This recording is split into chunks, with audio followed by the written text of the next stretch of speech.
Waalaikumsalam. Teman-teman, alhamdulillah di pagi hari ini kita dalam kajian rutin kita. Allah itu sudah seri keberapa, Dr. Rahman? Ini ke-9 ini.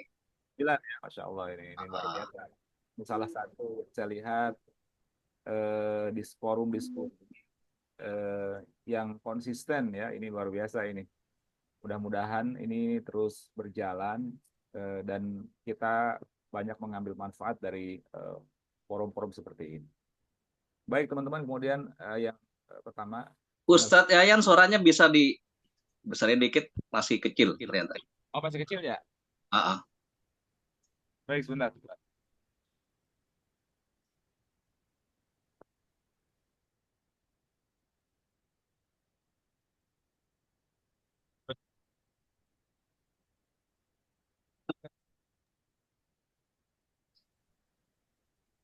Kurang kurang jelas tadi ya? Udah jelas, udah Ya, sedang. Ya, sip. oke. Baik. Teman-teman, hormat Allah. Ya, innalhamdalillah nahmaduhu wa nasta'inuhu wa nastaghfiruh wa na'udzubillahi min syururi anfusina wa min sayyiati a'malina may yahdihillahu fala mudhillalah wa may yudlil fala hadiyalah. Asyhadu an la ilaha illallah wahdahu la syarikalah wa asyhadu anna Muhammadan abduhu wa rasuluh. Amma ba'du. Teman-teman yang mati Allah, pertama-tama kita panjatkan segala pujian puji syukur kita kepada Allah Subhanahu wa taala atas semua nikmat yang telah. Masih jauh ya suaranya. Masih jauh ya suaranya? Belum kencang?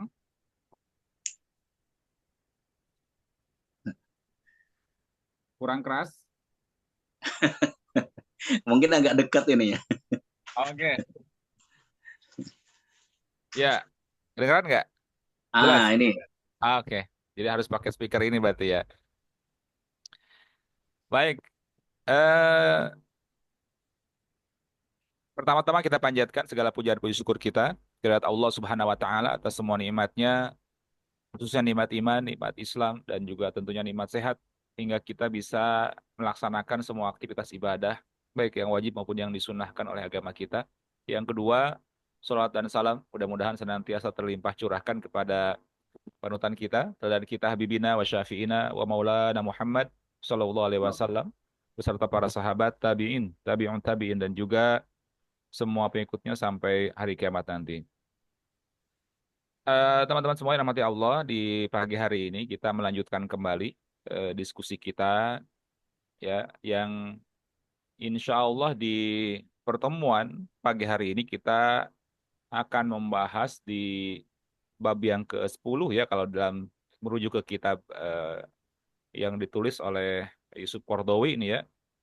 Dan yang paling unik buku ini diterjemahkan oleh adik kakak ini ya, Ustadz Aunul Abid Syah dan juga Ustadz Abdullah Hakam Syah, adik kakak ini ya yang menerjemahkannya, alumni Al-Azhar Mesir. Baik, kemudian yang selanjutnya di bab yang ke-10 ini kita akan membahas ya tema yang saya pikir ya sangat penting sekali ini ya. Dari kekerasan dan kebencian menuju kelemah lembutan dan rahmat ya. Minal unuf ya wa nikmah ila rifki warahmah ya. Dan sebagai pemateri telah hadir di tengah-tengah kita Ustadz Dr. Haji Arif Rahman, LC, DSA ya, Ketua Umum Aliansi Ulama Alumni Timur Tengah. Insya Allah ini. Ahlan wa sahlan, Dokter. Ahlan bik. Barakallahu fikum ya Sidi. Insya Allah ya. Lain nawar alek Sidi. Insya Allah nanti kita akan mendengarkan pemaparan dari beliau di bab ke-10 ini dan teman-teman nanti begitu selesai dari pemaparan beliau boleh mengajukan ya pertanyaan-pertanyaan yang mungkin ingin disampaikan ataupun juga ingin menambahkan. Tema ini saya pikir sangat menarik sekali ya, ini luar biasa ini karena saya beberapa kali pernah berdiskusi bertemu dengan orang-orang salah satunya dengan alumni eh, Jamaah Islamiyah. Ya, jadi ketika musim haji 2009, ya Dr. Rahman tahu ya.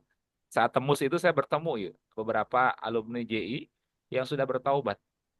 Dan luar biasa gitu ya pemahaman-pemahaman mereka sebelum mereka insaf ya, sebelum bertaubat itu luar biasa gitu. Pemahaman tentang jihad, tentang kekerasan ini ngeri gitu kan ya.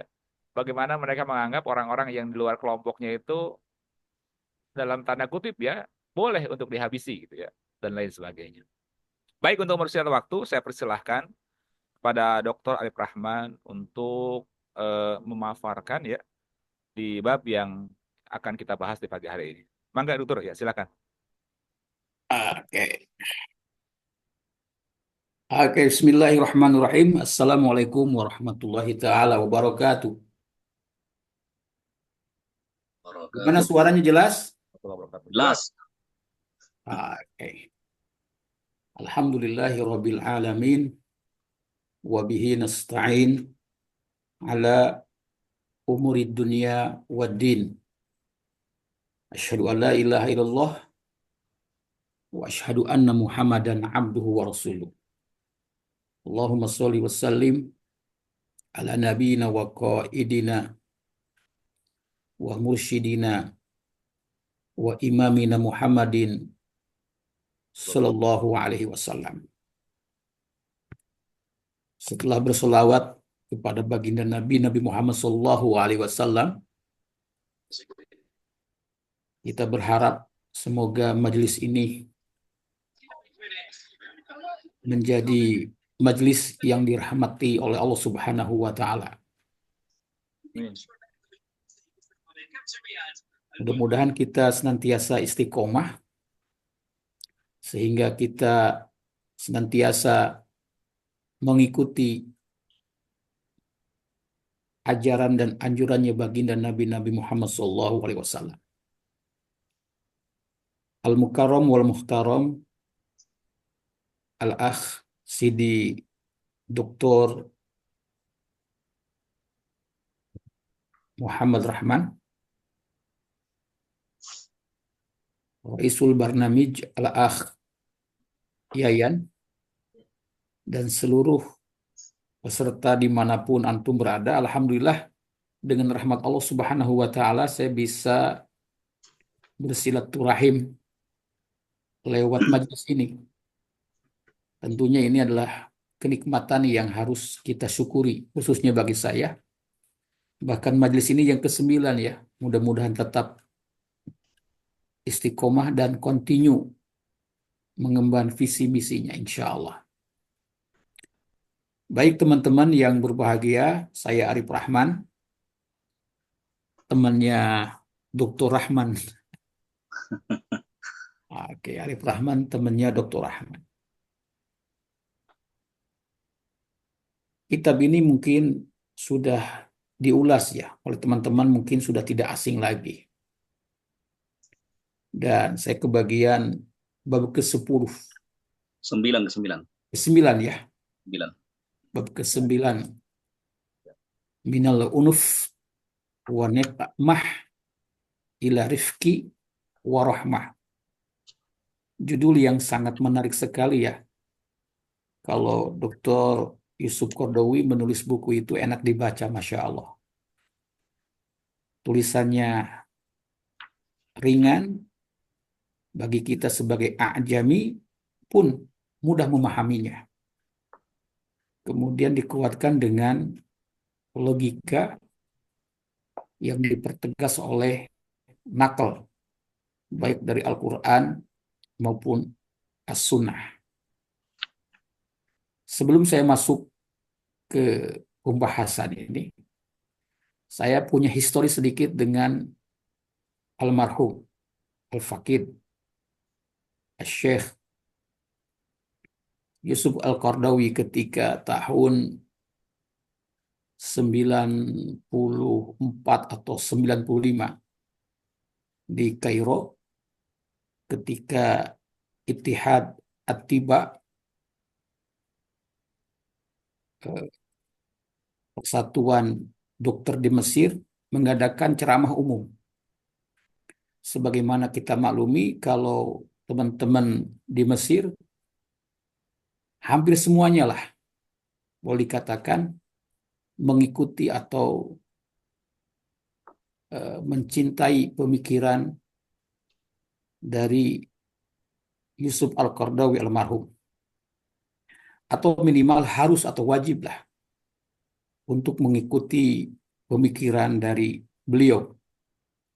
Nah, saya termasuk salah satu mahasiswa yang senantiasa mengikuti perkembangan karya beliau. Saking fanatiknya atau saking mencintainya, karena terpikat dengan pemikiran dan pandangannya, apalagi sikapnya dia selama dia hidup. Pada saat itu diadakan di sebuah gedung dekat Kedutaan Besar Republik Indonesia, yaitu di Mabna Ittihad Atiba. Ketika Dr. Yusuf Qaradawi turun dari mobilnya, kita tahu bahwa kebetulan pemerintah Mesir kurang bersahabat dengan almarhum. Pada saat itu presidennya masih Muhammad Husni Mubarak, yang mana kedatangannya ke Mesir, dari Qatar ke Mesir, tentunya tidak diharapkan oleh pemerintah setempat. Maka penjagaan sangat ketat, khususnya dari panitia. Ketika beliau turun dari mobilnya, teman-teman tentunya ingin mengambil foto.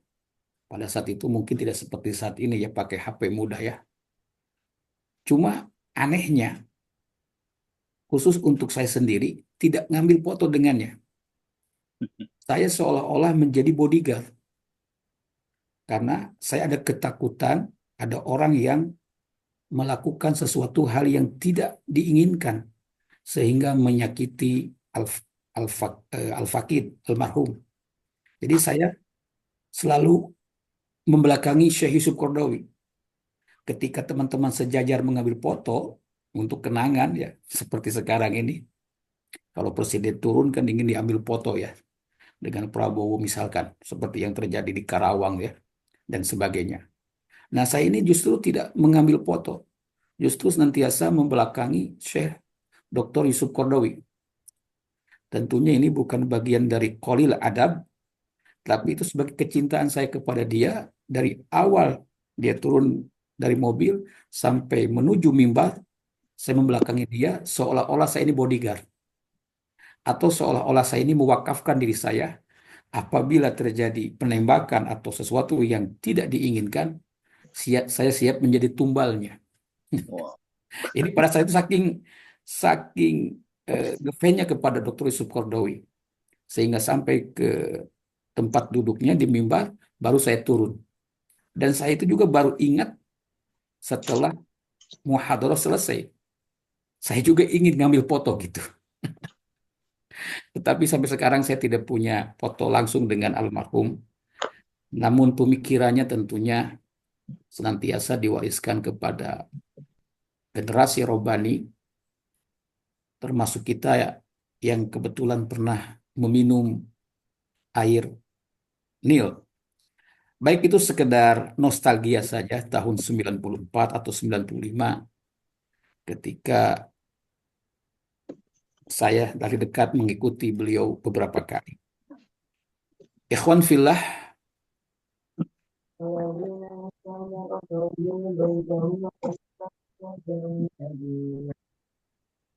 baik, baik, ikhwan fillah,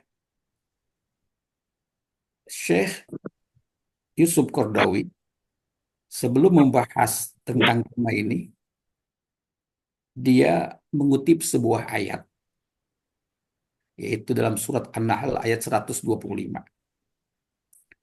A'udzubillahi minasyaitonirrajim. Ud'u ila sabili rabbika bil hikmati wal mau'idatil hasanah wajadilhum billati hiya ahsan. Ayat ini adalah tentunya bukan sekedar untuk diingat saja oleh para pendakwah seperti kita, tetapi ini harus menjadi acuan bagaimana kita berdakwah. Yang pertama, dakwah itu harus dengan cara hikmah. Hikmah yang disampaikan oleh beliau lebih kepada logika, ya. Hikmah dalam bahasa Arab sebagaimana yang diterjemahkan oleh Profesor Dr. Ma'ruf Amin dalam pengantar kitab filsafat, bahwa padanannya filsafat dalam bahasa Arab itu al-hikmah, lebih kepada akal, lebih kepada rasio, ya, lebih kepada nalar. Jadi sampaikanlah atau ajaklah manusia menyembah Tuhannya dengan cara hikmah, dengan menggunakan logika. Singkat kata, insya Allah orang-orang cerdas, orang-orang pintar, kalau memang mereka itu mendalami agamanya dengan sebenar-benarnya menggunakan akal pikirannya, insya Allah akan sampai kepada muara keimanan. Dan insya Allah yang dulunya non-muslim, insya Allah yang asalnya nonis, insya Allah akhirnya insya Allah memeluk Islam. Banyak sekali contohnya. Seperti di kampus saya ini adalah dengan pakar ekonomi syariah, Profesor Safi Antonio. Ya, kalau akal pikirannya digunakan, dengan hikmahnya digunakan, insya Allah akan mendekati kepada kebenaran, tauhid kepada Allah Subhanahu Wa Taala. Itu yang pertama. Yang kedua, dengan cara mau'idoh. Mau'idoh ini mungkin lebih kepada awatif, lebih kepada al-qulub. Jadi penyampaian dengan cara yang baik. Mengajak, tentunya kita tidak mengejek. Kemudian yang terakhir, kita hendak menggunakan jidal atau bahasanya hiwar, dialog. Dan insya Allah ketika jidal atau dialog, apabila dialog atau jidal tersebut dilakukan dengan benar, insya Allah kebenaran Islam itu akan terbukti dan biasanya mereka itu mengikutinya. Nah, inilah sebuah ayat yang dijadikan prolog oleh almarhum Yusuf Al-Qaradawi. Tentunya mungkin kita bisa mengaitkan juga kalau judulnya itu minal unuf wa nikmah ila rifki wa rahmah, Syekh Yusuf Qaradawi pun juga mengutip sebuah ayat yang sering kita bacakan dalam surat Al-Anbiya, wa ma arsalnaka illa rahmatan lil alamin, di mana Syekh Yusuf Qaradawi di sini juga sedikit menjelaskan tentang makna rahmatan lil alamin. Rahmatnya itu bagi alam semesta. Kasih sayang itu bagi alam semesta, bukan kasih sayang untuk bangsa Arab, bukan kasih sayang untuk kelompok tertentu, tetapi alamin, manusia, termasuk hewan dan seterusnya. Nah, ini sekedar pembukaan. Kemudian Syekh Yusuf Qaradawi juga memberikan mukadimah tentang kisah kaum Nabi Nuh alaihissalam. Bagaimana Nabi Nuh alaihissalam ketika menyampaikan dakwahnya disampaikan dengan ukhuwah, jadi friendly, ya, sangat bersahabat sekali. Yang dalam bahasanya dia menyampaikan, ya qaumi inni lakum nazirun mubin. Nah, ini menunjukkan dengan menggunakan kalimat qaumi itu sangat familiar sekali, sangat terjadi adanya interaksi bahwa yang didakwahi itu bukan siapa-siapa, tetapi mereka itu adalah saudara kita, minimal saudara sekemanusiaan, atau minimal saudara se-Indonesia, sebangsa. Ya qaumi inilakum nazirun mubin. Jadi menggunakan uslub mau'idah. Kemudian juga diberikan contoh bagaimana dakwah para nabi, antara lain juga Nabi Ibrahim alaihissalam ketika dia menggunakan logikanya, menggunakan akalnya, ketika dia mencari Tuhan, dimulai dari kaukab, kemudian qamar, dan syams, itu yang digunakan adalah logika. Kebetulan saya ngajar di filsafat ekonomi Islam, saya selalu mengatakan bahwa filosof pertama itu bukan Averroes, ya, bukan Plato, Socrates, Averroes, Ibnu Sina, dan seterusnya. Tetapi orang yang pertama kali menggunakan akalnya, dan bisa jadi kita mengatakan filosof yang pertama kali itulah Nabi Ibrahim alaihissalam. Ya, ini ketika berbicara tentang tauhid. Itu bisa dilihat dalam Al-Quran Karim. Kemudian Nabi Ibrahim pun menggunakan akal pikirannya berdialoglah dengan ayahnya ketika berbicara tentang ketuhanan. Kemudian juga diberikan contoh Nabi Musa alaihissalam dengan Harun. Musa, Harun alaihimassalam. Ketika Allah berfirman dalam surat Toha ayat 44, idhaba ila fir'auna innahu tagha fakula lahu qawlan layyinan la'allahu yatazakkaru au yakhsha. Ayat ini sangat indah sekali ya, dan sangat penting sekali kita untuk mengingatkan para aktivis dakwah. Kadang-kadang kita lupa dengan ayat ini. Ayat ini sangat menginspirasi sekali kepada kita ketika Allah Subhanahu wa taala memerintahkan Nabi Musa dan Harun untuk pergi menemui Firaun. Firaun laknatullah ya. Innahu tagha. Dia adalah manusia yang melampaui batas. Salah satunya dia mengatakan ana rabbukumul a'la. Ya. Saya adalah Tuhan yang maha tinggi, maha agung. Itulah Firaun, innahu tagha, melampaui batas. Insya Allah kalau di Indonesia nggak ada ya yang mengaku Tuhan ya. Itulah Firaun. Kepada Firaun, Musa dan Harun disuruh untuk menemuinya, dan sampaikanlah kepadanya, fakula lahu, katakanlah kepadanya, kepada Fir'aun laknatullah, qaulan lainan, qaulan lainan, perkataan yang lemah lembut. Coba dari ayat ini kita bisa melihat untuk berdakwah kepada orang yang fajir, yang zalim, bahkan tagha, Fir'aun, Allah memerintahkan untuk menyampaikan dakwah tersebut dengan qaulan lainan. Harapannya apa? La'allahu yatazakkaru au yakhsha. Mudah-mudahan harapannya Fir'aun itu ada harapan juga ya, berharap juga. Walaupun dia sudah mengatakan Tuhan, mudah-mudahan dia ingat bahwa dia itu adalah manusia atau takut kepada Tuhannya. Nah, kemudian Syekh Yusuf Al-Qaradawi ketika mengkorelasikan, menghubungkan ayat ini dihubungkan dengan kisah Al-Ma'mun. Ya, teman-teman bisa baca dalam kitab tersebut, dikorelasikan dengan seorang pendakwah yang menemui Al-Ma'mun, yang mengatakan ya dengan kata-kata yang tidak pantas sekali, ayuhal fajir al-zalim.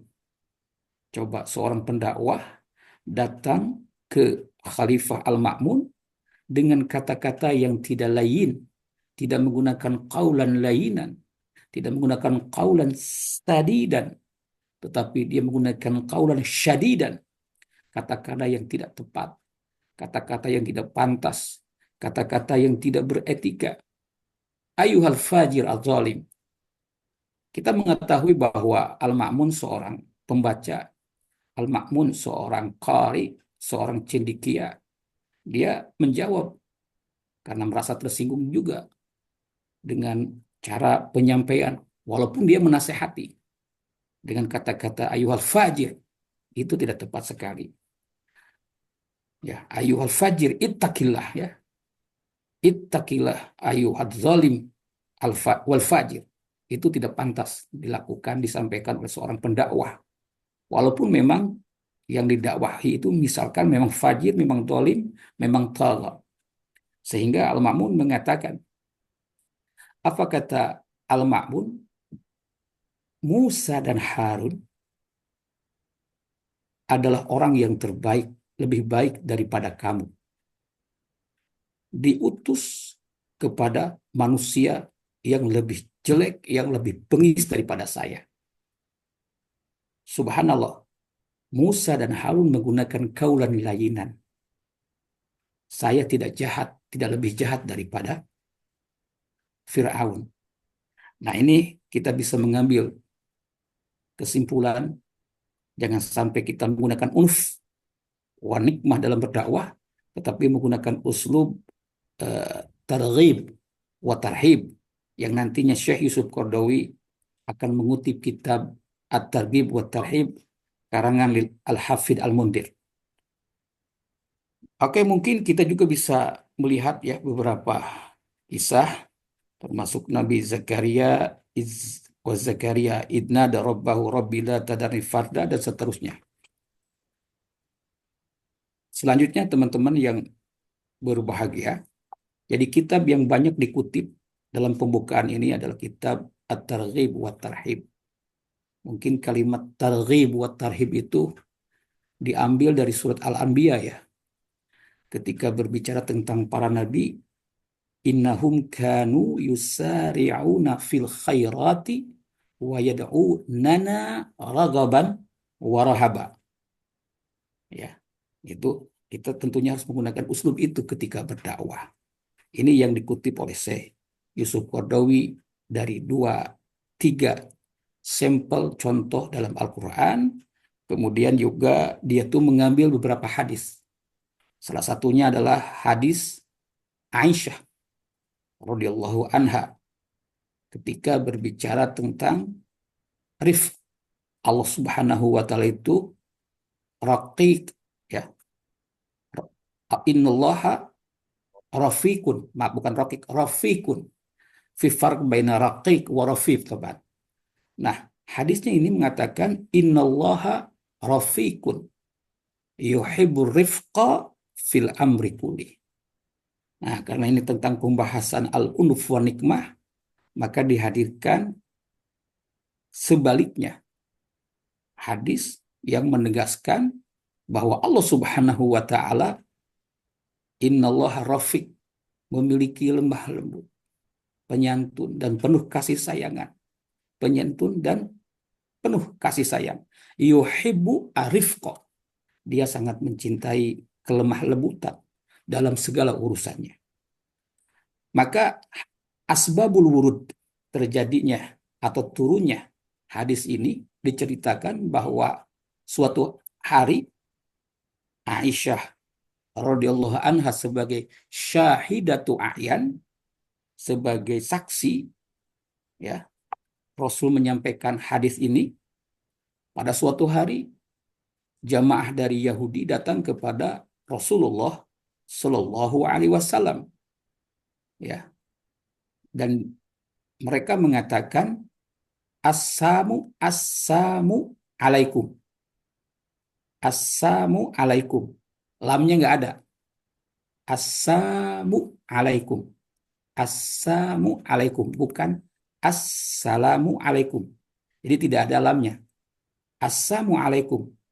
Yahudi menyampaikan kepada Rasulullah SAW kata-kata yang tidak bijak, kata-kata yang tidak pantas disampaikan kepada Nabi Muhammad SAW. Assalamualaikum, yang artinya kematian bagimu, wahai Muhammad. Assalamualaikum.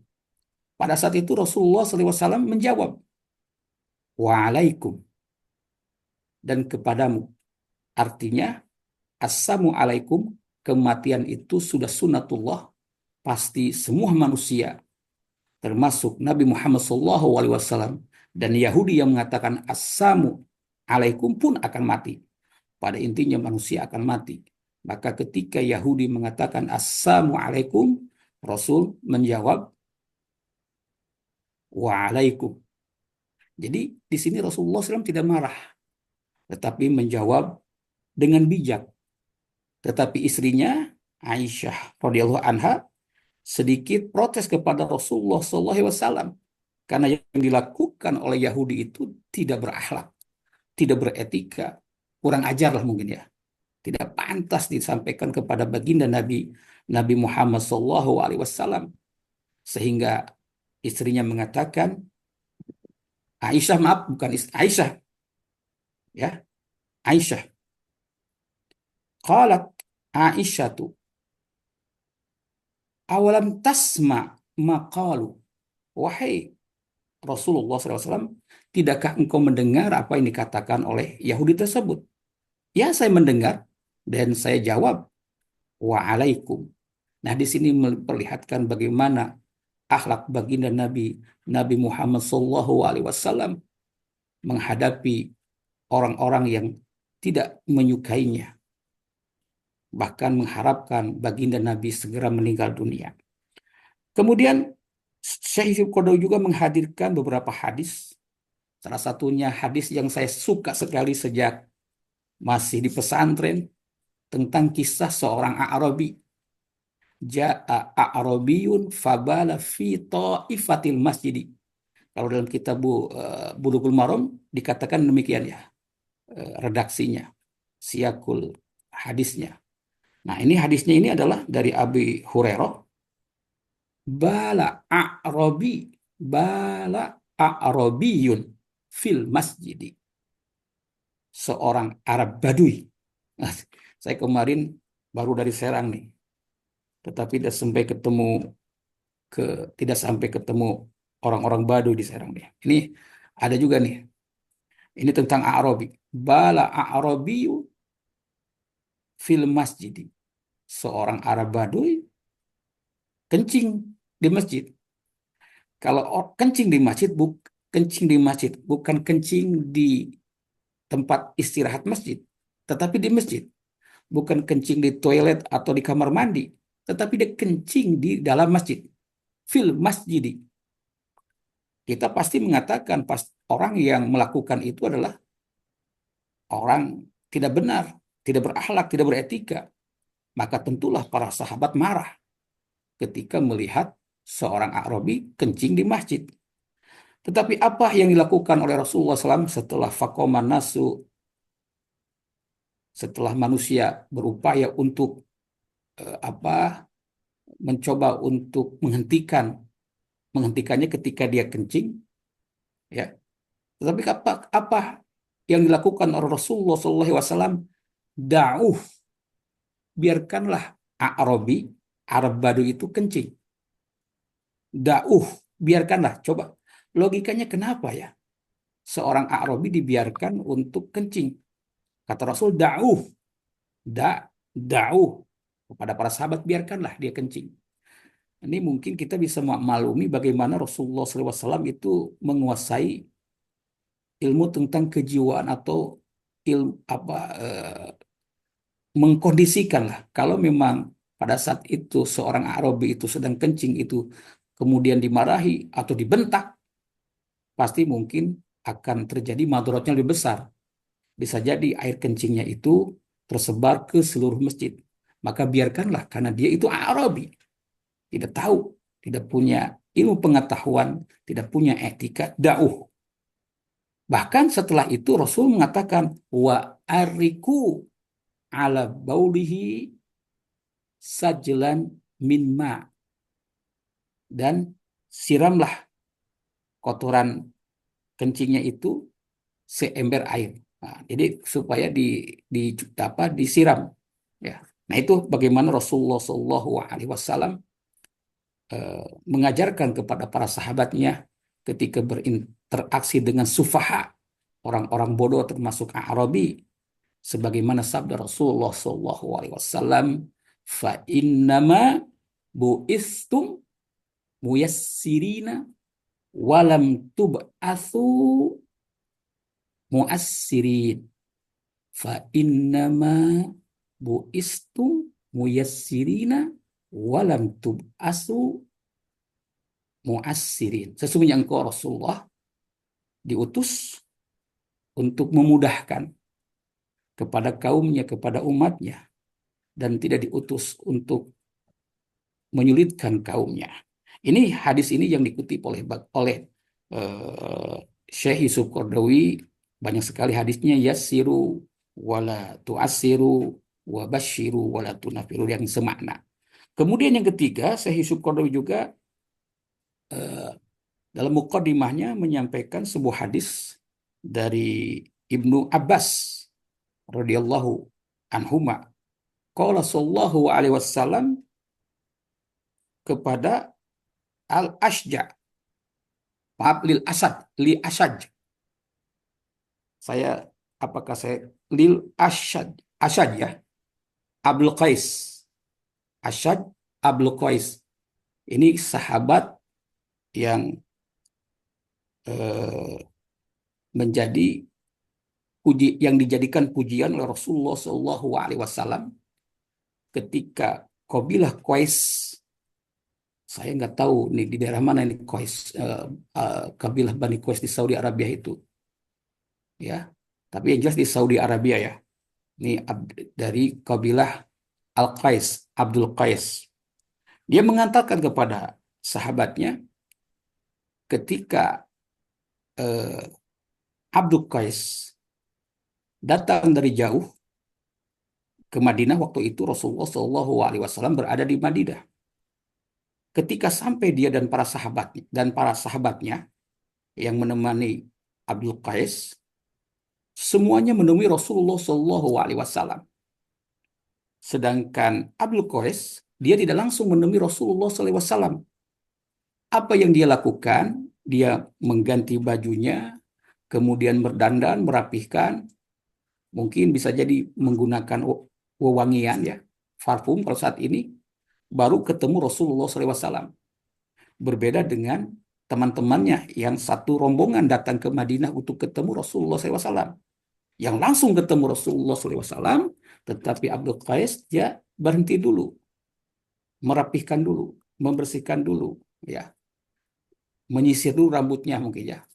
Ya bagaimana kita juga kalau mau ketemu pejabat pastikan merapihkan dulu kondisi kita, pakaian kita, rambut kita, dan sebagainya.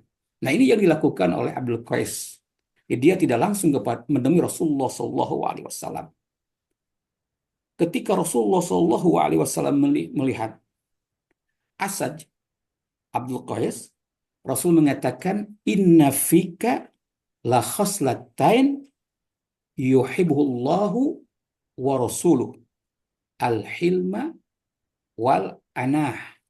Nah ini, kata Rasulullah SAW ketika melihat Abdul Qais, sesungguhnya padamu, wahai sahabatku, ada dua kemuliaan yang dicintai Allah dan Rasulnya. Apa itu? Apa gerangan? Yang kemuliaan yang ada pada sahabatnya itu adalah al-hilm, yaitu sifat uh, penyayang. Ya. Kemudian wal anah itu adamul ajalah, tidak tergesa-gesa.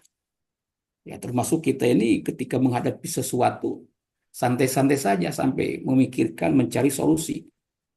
Tidak nervous, tidak takut, tidak terburu-buru. Karena al-ajalatu minasyaiton, dan kita senantiasa ta'ani, tidak ajalah.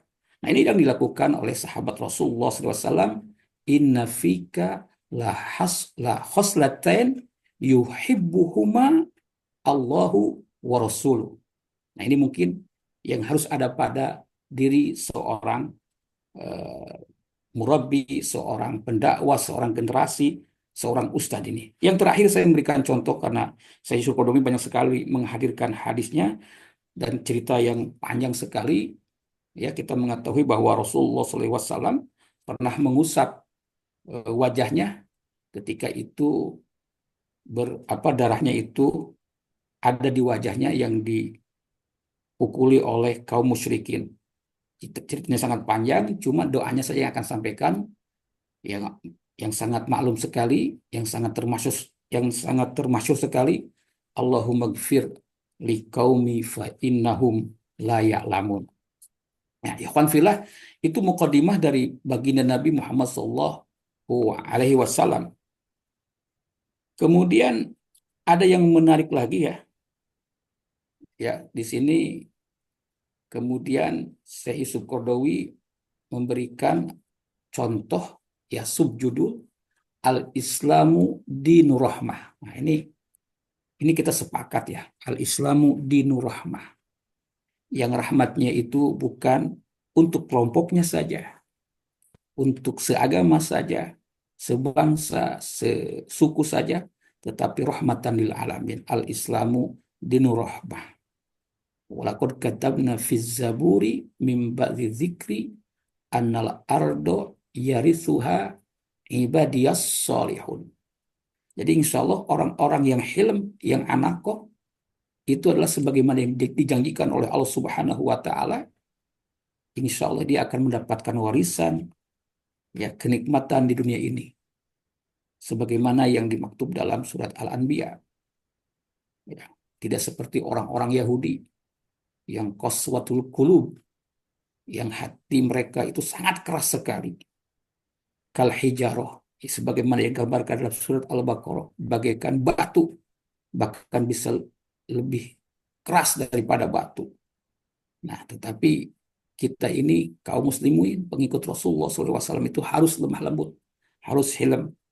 Sebagaimana ayat ya yang dikutip dalam surat At-Taubah, ini penting sekali ayat ini, dan saya juga sangat senang sekali dengan ayat ini. Laqad ja'akum rasulun min anfusikum azizun alaihi ma anittum harisun alaikum bil mu'minina raufur rahim. Coba baginda Nabi Muhammad SAW yang datang kepada kita untuk umat Islam dan untuk semua umat, azizun alaih.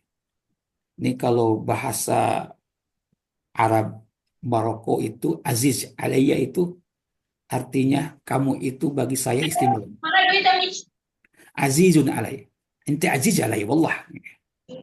Ini menggunakan aziz alaiya. Aziz alaih. Rasul itu sangat mencintai umatnya. Sangat memikirkan ma'anitum, apa yang kalian mendapatkan kesulitan. Itu yang dipikirkan oleh Rasulullah SAW. Azizun alaih ma'anitum. Rasul itu sangat mencintai umatnya. Sehingga terpikir bagaimana menyelamatkannya. Azizun alaih. Harisun alaikum. Dan sangat memperhatikan sekali kepada kalian. Bil mu'minina raufur rahim. Dia sangat menyantuni dan sangat penyayang terhadap sesama kaum muslimin. Ini penting sekali ya, kita perhatikan. Itu ya, Islam ini adalah rahmatan lil alamin. Nah, ini saya akan mengambil satu hadis yang disampaikan oleh Dr. Yusuf Qaradawi. Ya, langsung saja kepada matanya. Hadisnya dari Abi Musa. Pada satu hari Rasulullah SAW mendengar, dan Rasulullah SAW mengatakan, lan tu'minu hatta tarohamu. Kalian tidak dikatakan beriman kecuali kalian setelah berkasih sayang. Lan tu'minu atau hatta tarhamu. Kalian tidak dikatakan beriman kalau kalian tidak berkasih sayang sesama manusia. Pada saat itu sahabat Rasulullah SAW mengatakan, Ya Rasulallahi, Ya Rasulallahi. Ini munada maksud ya. Munada mudof ya. Ya Rasulallahi. Ya Rasulullah. Wahai Rasulullah. Kulluna rahimun. Kami semua telah mempraktekkan kasih sayang. Nah, jadi ketika sahabat disampaikan sabda Rasul kepada mereka, kalian itu tidak dikatakan beriman kalau kalian tidak berkasih sayang. Para sahabat mengatakan, kami telah mempraktekkan kasih sayang antara sesama kami. Kuluna rahimun. Tapi apa kata baginda Nabi Muhammad SAW? Innahu laisa birahmah. Tidak dikatakan berkasih sayang, berlemah lembut, saling menyayangi, jika rahmah ahadikum, jika rahmat seseorang itu hanya kepada sahabatnya saja. Bisa saja saya ini rahmatnya ini kepada Ustadz Abdurrahman saja, Ustadz Rahman saja. Ya. Kenapa? Karena Ustadz Rahman yang saya kenal, Yang lainnya saya nggak kasih sayang. Yang lainnya saya nggak peduli. Ya wajar saja Arif Rahman itu berkasih sayangnya hanya ke Ustadz Rahman saja misalkan. Padahal di sini ada yang lainnya. Atau bisa jadi saya kasih sayang saya, perhatian saya itu hanya sesama muslim saja. Tetangga kita, kanan kiri kita tidak tidak tidak tersampaikan kasih sayang kita. Kebetulan tetangga saya itu sebelah kiri itu Katolik. Kemudian sebelah sana yang paling ujung sebelum musola itu eh, nonis juga, tapi eh, dari gereja Batak itu. Kemudian di sebelah sana juga ada Konghucu. Kemudian ada Protestan. Karena saya tinggal di komplek ini beragam agama, tapi alhamdulillah mayoritas masih Muslim. Nah, kalau kita tidak menyampaikan rahmat kita kepada nonis-nonis tersebut, itu tidak dikatakan seorang, tidak dikatakan rahim. Ya, sebagaimana para sahabat yang pada saat itu kuruna rahimun, sesama mereka. Tetapi yang dimaksud rahmat kata Rasulullah SAW bukan terhadap umat Islam saja, walakinnaha rahmatul amah. Jadi kasih sayang, saling mencintai itu adalah bukan kelompoknya saja, bukan antar muslim saja, tetapi amah kepada semua umat dan juga termasuk hewan. Jadi yang dimaksud dengan wama arsalnaga ila rahmatan lil alamin, alam semesta. Jadi umat Islam ini dimanapun kita berada harus memberikan rahmat kepada siapapun, apalagi sesama umat Islam. Oke, ini saudara-saudara, ini panjang juga ya mukadimahnya Syekh Yusuf Qaradawi ini ya, Masya Allah. Itu tentang al-Islam dinur rahmah. Kemudian masuk kepada itu rahmat kepada manusia, sekarang rahmat kepada hewan. Ya, banyak sekali hadisnya yang mengatakan man la yarhamu an-nasa la yarhamuhullah. Banyak sekali ya. Irham man fis sama yarhamu man fil ard, dan seterusnya banyak sekali. Ya, jadi kita bisa melihat bagaimana tentang kisah kucing itu ya yang sangat familiar sekali ya, tentang kisah kucing disebabkan kucing perempuan masuk neraka, dan kemudian ada juga kisah anjing dengan sebab menolong anjing orang itu termasuk orang-orang yang bertakwa. Nih bapak-bapak ibu-ibu yang berbahagia, saya tadi itu sempat berhenti dengan sebuah hadis ya. Ya sebelum masuk kepada unuknya itu ada sebuah hadis yang sangat menarik sekali, yang saya sampai mentadaburinya kurang lebih 15 menit mentadaburi hadisnya itu, yaitu tentang hadis ya. Kalau yang tadi hadis itu umum ya tentang kisah anjing atau kucing, ini tentang kisah Rasulullah Shallallahu Alaihi Wasallam dengan unta ya, dengan unta ketika dalam sebuah hadis diriwayatkan dari Abdullah bin Ja'far radhiyallahu anhuma qala ardafani Rasulullah SAW. Kata Abdullah bin Ja'far, aku pernah membonceng Rasulullah SAW. Kalau membonceng mungkin diartikannya bukan mobil ya.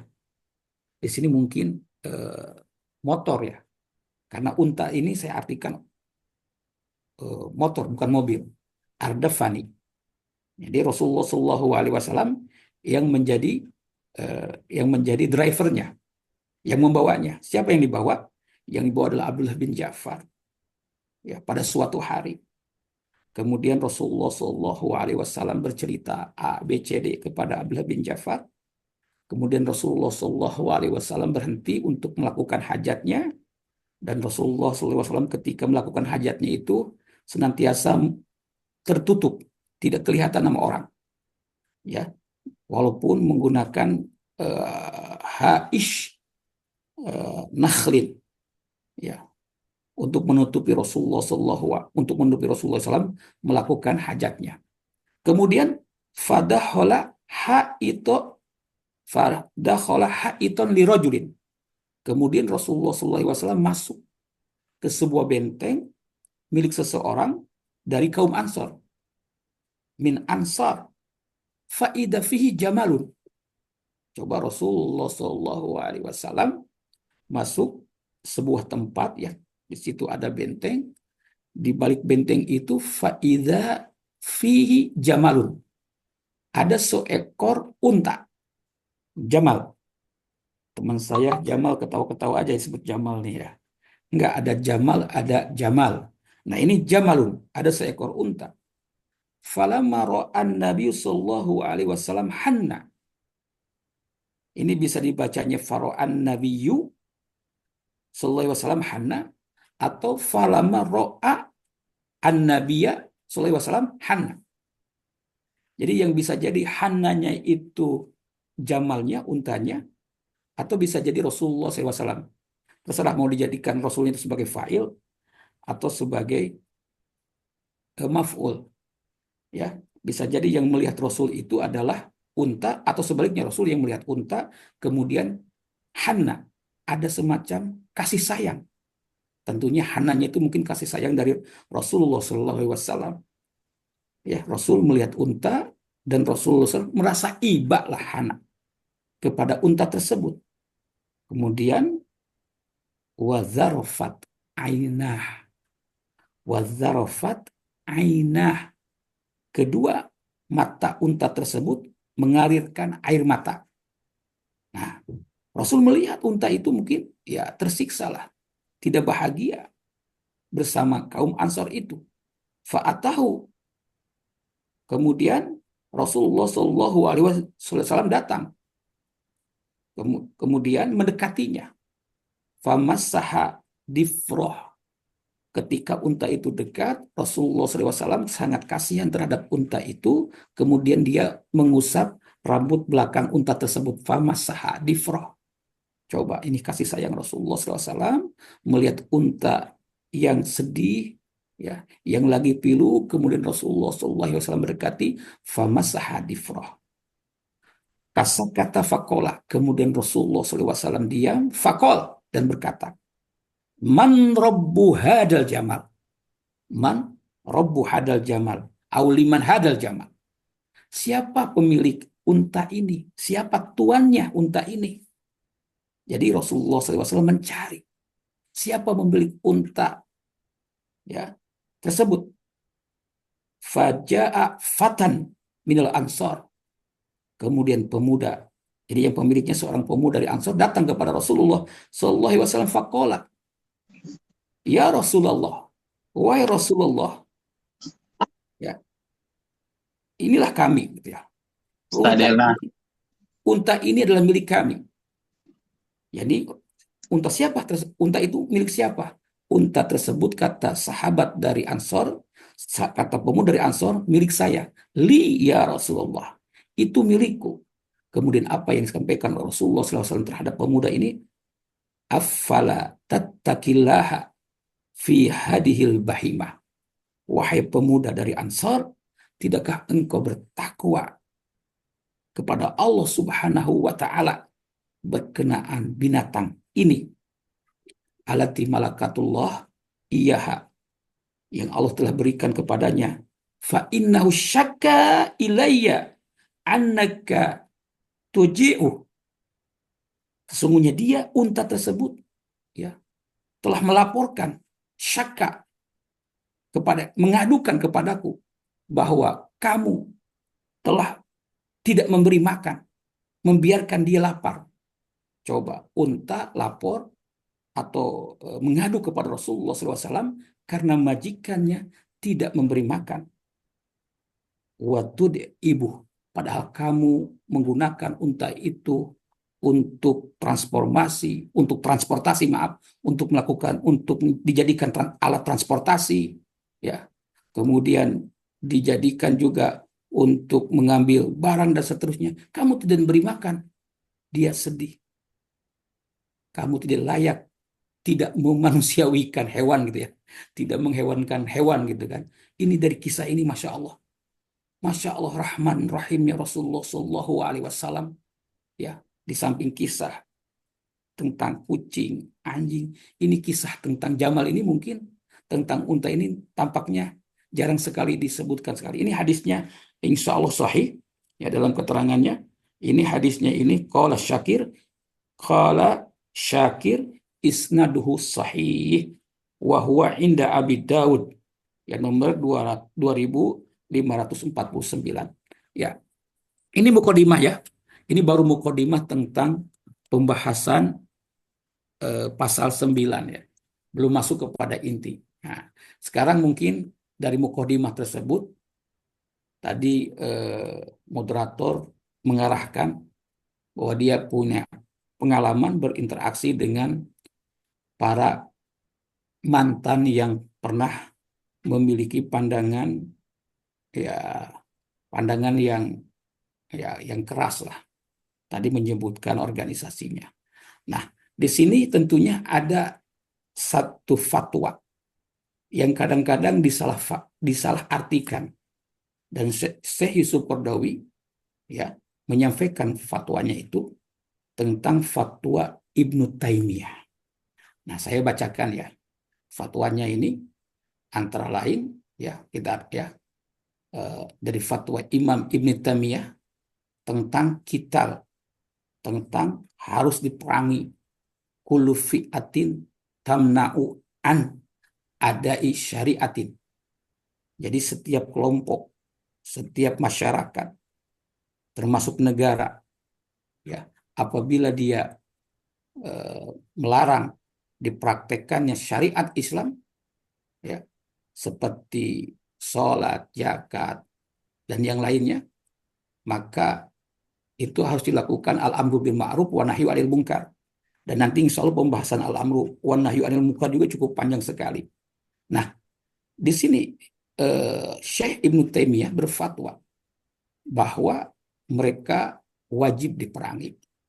Khususnya ini suka dijadikan landasan oleh jamaah jihad, ya, tentang fatwa Ibnu Taimiyah itu bagi orang yang melarang dipraktekannya syariat Islam. Nah, ini fatwa inilah yang senantiasa berkembang dari kelompok jamaah jihadiyah atau jamaah musaddada. Saya kadang-kadang tidak mau menggunakan kalimat yang tidak tepat itu. Jamaah jihadiyah, kadang-kadang kalimat jihad itu menjadi mengecil ya, dan menjadi negatif. Mungkin kita ganti aja ya jamaah jihad gitu kan. Atau kita gantikan kalimat jihad itu, kita hapus aja. Jadi seolah-olah kita mendolimi kalimat jihad. Mungkin jamaah mutasyadidin aja lah. Karena jihad itu adalah syariat. Tetapi dalam prakteknya itu ada orang yang salah memahami. Seperti kata irhab ya dalam Al-Qur'anul Karim. Halo Ustaz Rahman, ini sampai jam berapa nih? Jamaah ekstrim. Jamaah ekstrim, jamaah mutasyadidin. Kita lanjut diskusi kali. Ada Iya, ini baru mukodimah ini. Oke, sebelum lanjut diskusi, karena ini yang paling utamanya itu, kita masuk ke dalam ini. Ya, tadi jama'atun mutasyadidin ya. Oke. Jadi kita telah menzalimi kalimat jihad. Oke. Kemudian seperti firman Allah Subhanahu wa taala kadang-kadang disalahartikan menjadi kalimat irhab, artinya teroris. Ya. Turhibuna aduwallah wa aduwakum. Ya. Wa'idul lahum mastata'tum min quwwatin wa ila akhirih. Kemudian ada turhibuna bihi aduwallah wa aduwakum. Nah, kalimat irhab ini diambil dari kata ini. Irhab atau irhabi, teroris, diambil kata turhibu nabi. Nah, ini sehingga orang mengatakan, terutama kelompok yang benci terhadap Islam atau kelompok Islamophobia, termasuk di internal kelompok Islam sendiri, di masyarakat Islam sendiri, ada yang mengatakan bahwa Islam mengajarkan teroris. Islam mengajarkan kekerasan. Alasannya dalam Al-Quran Allah mengatakan turhibuna bihi aduwallah wa aduwakum. Nah, jadi kalimat irhab juga mungkin kita tidak tepat menurut pendapat saya. Kita menggunakan kalimat irhab dan jadikan alasan Islam itu menyuruh untuk melakukan kekerasan. Padahal yang dimaksud dengan turhibuna bihi aduwallah wa aduwakum itu membuat bergetar ketakutan musuh Allah dan musuh kalian, karena kalian memiliki persenjataan alutsista yang lengkap, tentara yang banyak, profesional, terlatih, sebagaimana tentara Republik Indonesia, insya Allah, misalkan, turhibuna bihi adullah wa aduwakum. Nah, mungkin kalimat irhab ini mungkin kita ganti saja juga. Ya udahlah, mujrim aja lah, mujrimin ya, bukan irhab. Oke. Nah, ini fatwa Syekh Yusuf Qaradawi, fatwa Ibnu Taimiyah yang dikutip oleh Syekh Yusuf Qaradawi ini, ya, banyak sekali dari kelompok jamaah mutasyaddidi menjadikan landasan untuk mengkafirkan atau menyerang kelompok tertentu dengan alasan jihad, sebagaimana yang diancurkan oleh eh, fatwa dari Ibnu Taimiyah. Yang terakhir, ini saya sebelum ini, karena ini penting sekali, baru masuk kepada pembukaan, yaitu tentang Allahumma sholli ala Nabi. Nah, sekarang masuk tentang kenapa terjadinya kekerasan. Asbabul unuf fil alam islami. Ya. Ini perlu kita sepakati dulu bahwa al-unuf, kekerasan, itu bukan di negara Islam saja, kata Syekh Yusuf Qaradawi, bahwa kekerasan itu terjadi di mana-mana, bukan di negara Islam saja, karena bangsa masyarakat dunia melihat kekerasan itu terjadi di alam Islami, di dunia Islam, setelah peristiwa September 2001 itu kan, 11 September 2001. Nah, itu adalah kesalahan yang tidak benar. Padahal sebelumnya Amerika juga melakukan kekejaman ketika membom Hiroshima, Nagasaki di Jepang, atau dia ketika datang ke Vietnam, bagaimana dia menghancurkan ribuan, membunuh ribuan, bahkan jutaan rakyat di Vietnam dan seterusnya. Kemudian yang terjadi di Bosnia, Herzegovina, Kosovo, Makedonia, dan seterusnya, itu kekerasan yang dilakukan oleh Barat terhadap kaum muslimin. Apalagi sekarang sudah 1 tahun lebih, saudara-saudara kita di Palestina itu mendapatkan kekerasan, kejahatan, kebengisan dari penjajah Zionis Israel yang didukung oleh Barat, terutama Amerika. Tetapi alhamdulillah tidak semua Barat ya. Alhamdulillah sekarang mayoritas mendukung Palestina, khususnya di sini Amerika yang mendukung kekerasan, genosida nih terjadi di Palestina. Nah, ini jadi bukan di negeri Arab saja, bukan di negara Muslim saja kekerasan itu, di mana-mana, termasuk sekarang yang terjadi di Ukraina dan yang sedang terjadi perang antara Rusia dengan Ukraina. Nah, di sini apa sebabnya terjadi al-unf, kekerasan itu? Yang pertama adalah karena kaum muslimin dizolimi. Nah, ini penting sekali. Apabila terjadi kekerasan dari kaum muslimin, pertama kaum muslimin dizolimi. Di Palestina, kenapa terjadi perlawanan dari kaum muslimin Palestina atau dari bangsa Palestina kepada penjajah? Karena mereka penjajah mendoliminya. Sehingga pada akhir tulisannya dari bab 9 ini, Syekh Yusuf Qaradawi mengecualikan yang asalnya al-unub itu dilarang, kekerasan itu dilarang sama sekali, tetapi apa yang terjadi di Palestina itu adalah wajib melakukan kekerasan. Artinya berperang melawan penjajah Zionis. Ini pengecualian. Nah, sekali lagi, apa penyebabnya? Al-unuf yang pertama adalah ada kezaliman terhadap kaum muslimin. Ya, ya. Oke. Kemudian apa yang kedua? Karena terjadinya ada semacam Islamophobia, tughyan ba'dal hukam, atau sebagian masyarakat, atau ada penindasan terhadap duatil Islam. Nah, ternyata sekarang terjadi beberapa duat di beberapa negara, saya tidak menyebutkan namanya, dikejar-kejar ya, karena dia tidak disenangi, tidak disukai oleh negara, karena dia menyampaikan dakwah Rabbaniyahnya. Oke, maka dia akan melakukan perlawanan karena merasa diancam, karena merasa tidak didapatkan mimbar. Kemudian yang ketiga adalah tadyiq al-fikr al-wasati al-mu'tadil. Jadi at-tadyiq al-fikri al-wasati al-mu'tadil. Jadi hanya orang berbicara tentang, kalau sekarang Indonesia mungkin tentang moderasi ya. Jadi seolah-olah sebagian orang melihatkan ini sebagai alat untuk ihtikar pemikiran yang lain ya.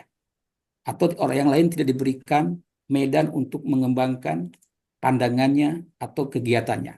Sehingga terjadilah di situ ada pemikiran al-unuf. Kemudian yang keempat ada khalal al-fikri. Ya, terjadinya kesalahan berpikir dari sebagian para dai atau sebagian kaum muslimin yang memandang pemimpinnya atau negara mungkin dengan sebutan tughat, mungkin dengan sebutan kafir, ya. Ini mereka salah memahami tentang istilah-istilah itu, ya. Padahal kafir tersebut itu tidak mudah disampaikan kepada siapa saja, ada barometernya. Sehingga Rasulullah SAW dalam hadis yang sangat kita kenal sekali, man kafara musliman faqad kafar. Jadi tidak mudah kita mengkafirkan saudara kita, padahal dia itu muslim. Maka kita harus hati-hati. Nah itu kadang-kadang sebagian dari kita salah memahami teks hadis atau salah mengkafirkan itu dengan istilah barang siapa yang tidak beriman kepada Allah atau barang siapa yang tidak mempraktekkan Al-Quran dan As-Sunnah maka dia kafir. Oke, ini 4 sebab kenapa terjadinya tagha. Salah satunya adalah ketidakadilan, kezaliman yang disampaikan kepada kaum muslimin. Sebagai contoh ini di sini mungkin di Palestina. Dan kekerasan di Palestina adalah pengecualian. Bahkan kekerasan itu wajib dilakukan. Kenapa? Karena dalam keadaan mempertahankan diri. Ya ini dalam keadaan mempertahankan diri dalam arti jihad itu boleh melakukan kekerasan. Tetapi dalam Islam berperang itu pun ada dawabitnya. Ya kalau antum nanti baca buku ini, itu ada dawabitnya. Syekh Yusuf Qaradawi memberikan dawabit, memberikan barometer, landasan. Dalam berperang tidak boleh membunuh orang tua, ya nenek, kakek, tidak boleh anak kecil. Jadi tidak membabi buta, tidak boleh menghancurkan pepohonan dan seterusnya. Tentunya Islam ini memiliki adab yang sangat tinggi sekali, termasuk dalam peperangan. Mungkin itu Ustaz Rahman ya, karena mungkin saya kira saya sudah berbicara kurang lebih 1 jam 20 menit. Mungkin kita berikan aja kepada Kang Yayan untuk mengatur. Insya Allah mudah-mudahan ada tambahan dari teman-teman. Tentunya saya juga ingin mendengar ya. Semoga saya juga bisa mendapatkan ilmu dari teman-teman. Ini mungkin saja. Ini baru halaman ini yang diberikan tugas ke Ustaz Rahman ke saya itu kurang lebih 40 sampai 50 halaman. Yang saya bacakan itu atau yang saya sampaikan itu baru 5 halaman. Mohon maaf apabila belum sampai ke semuanya, tapi intinya Masya Allah kajian ini sangat penting sekali, ya. Apalagi yang paling menarik lagi ketika Syekh Yusuf Qaradawi membahas tentang man ra'a minkum munkaron dan seterusnya. Ini juga karena keterbatasan waktu belum dibahas juga, tapi intinya ini adalah muqaddimah, prolog dari Syekh Yusuf Qaradawi yang intinya kita harus mengutamakan al-hilmu wal anah dalam berdakwah. Harus mengutamakan al-ilmu wal anah dalam berperilaku, baik kepada saudara kita, keluarga kita, masyarakat kita. Tunjukkanlah kepada mereka bahwa Islam kita adalah Islam rahmatan lil alamin, bukan umat Islam saja, bukan saudara Islam saja, tetapi bagi seluruh alam semesta. Silakan. Baik, terima kasih banyak Dr. Arif, luar biasa ini ya. Ini daging semua yang disampaikan ya. Alhamdulillah di pagi hari ini kita mendapatkan ilmu yang luar biasa dari pemateri. Selanjutnya teman-teman yang bagi yang ingin menyampaikan pertanyaan atau mungkin juga menambahkan dari materi yang sudah disampaikan oleh Ustadz Dr. Arif, saya persilahkan. Ini yang sudah angkat tangan nih Dr. Sita Resmi. Silakan. Ya. Ustazah, ya silakan. Jazakallah khair, Kang Yayan. Ya. Jazakallah khair Ustadz Dr. Arif Rahman. Alhamdulillah kita mendapatkan kuliah luar biasa nih, padat ya dalam 1 jam lebih, dengan penuturan yang lembut sesuai dengan judul materinya. Jadi kadang-kadang ini memang perlunya kita terus belajar dan terus belajar. Karena banyak juga para duat yang secara teori sudah tahu, tetapi akhirnya ketika mempraktekkan, akhirnya kembali ke karakternya, masing-masing. Jadi lupa doabitnya, lupa bingkai syar'inya. Kalau saya tadi merasa benar-benar diberikan bingkai syar'i yang jelas, frame berpikir yang jelas gitu ya. Insya Allah. Jazakumullah khair. Jadi ada satu, saya jadi teringat kaitan dengan tadi bahwa ya wa ma arsalnaka ila rahmatan lil alamin, Al-Anbiya 107. Nah, ini benar-benar saya sendiri mengalami, ini sharing saja. Tetangga saya non muslim ya, sekarang sudah meninggal. Anaknya dia muslimah haji gitu. Suatu saat dia curhat ketika rumahnya itu kecurian gitu. Lalu curhat ke saya, Bu Sita, walaupun saya Kristen tapi kan saya orang baik, anak-anak saya boleh masuk Islam semua. Beneran, dan jadi haji dan jadi aktivis masjid lagi ya, anaknya Luar itu. biasa. Jadi artinya kita memang harus bisa melihat kebaikan gitu di siapapun. Saya kebetulan mengisi anak-anak BINUS. Di situ tuh menantunya Bang Fahri Hamzah minta pengajian gitu, dan Tina teman-temannya diajak, loh kok ada satu yang Chinese Cindo gitu. Nah saya tanya langsung di situ, maaf gitu saya sebut namanya, Kak, kamu muslim atau saya masih non muslim Bu, tapi saya sedang mencari kebenaran. Dia ikut kajiannya anak-anak BINUS ini untuk dia bilang saya sedang mencari kebenaran. Artinya memang banyak orang yang membutuhkan gitu arahan. Tapi kalau kitanya kemudian bersikap kaku, tertutup dan seterusnya, ya jadinya susah untuk membuktikan bahwa Islam itu rahmatan lil alamin. Bahkan ada orang yang baru masuk Islam di usia sudah lanjut mengatakan, kemana aja kalian selama ini gitu. Apa satu hal yang bagus seperti ini kok baru sampai ke saya di usia saya yang sudah sedemikian lanjut. Nah seterusnya dan seterusnya. Itu yang satu hal. Nah sekarang mungkin sebagai kontrasnya saya melihat Pak Dr. Arif, Ustadz Arif menyampaikan terkaitan dengan tentang filsafat ya. Ini juga hal yang menarik. Artinya ada Arif nih di sini. Arif pasti akan bicara lagi soal filsafat nih, Arif orang Madinah ya. Nah, jadi saya mendengarkan uraian Profesor Karlina Supeli. Ya, dia juga selain ahli astronomi, dia juga ahli filsafat. Dia mengatakan kecenderungan ekstremitas gitu ya, itu juga masuk ke kalangan akademisi. Harusnya akademisi kan berpikirnya lebih jernih ya. Kalau yang para aktivis ada kecenderungan kalau enggak vokal, kalau enggak kemudian lantang berbicara seperti itu merasa tidak heroik, tidak militan gitu ya, kurang militansi. Cuma kadang-kadang salah alamat gitu terhadap sesama aktivis. Mereka juga saling menyerang gitu ya. Bukan hanya satu pihak, yang satu juga nggak mau digituin balik juga gitu. Saya melihat banyak di grup-grup WhatsApp seperti itu yang ini para dai gitu, ini para duat, tapi kok kata-kata yang buruk keluar. Akhirnya ujungnya bukan debat yang argumentatif, itu yang disebut Ibu Karlina Supeli, kecenderungan munculnya yang disebut ad hominem. Ad hominem itu adalah orang-orang dari kalangan akademisi yang beranggapan seolah-olah dia debat ilmiah. Tapi sebenarnya bukan debat yang argumentatif. Jadi bukan saling menyampaikan argumentasi, tapi lebih menyerang personal, lebih merupakan karakter assassination gitu, pembunuhan karakter. Mungkin ini sebagai reminder aja karena Pak Ustadz tadi menyampaikan di awal soal bagaimana filosofisnya, cara berdakwahnya Nabi Ibrahim alaihissalam, dan kemudian juga kita menangkap dari tadi adalah hikmah yang luar biasa dari paparan beliau. Nah, tetapi kemudian tadi ketika salah memahami sesuatu, akhirnya omalam yahkum bima anzalallah faulaika humul kafirun dan seterusnya, ya akhirnya mudah untuk mengkafir-kafirkan. Itu mungkin yang ekstrim, tapi yang halus, yang samar, sesama aktivis ketika ada rivalitas, ketika ada persaingan politik, persaingan ya dalam usung mengusung jabatan-jabatan politik atau kepemimpinan.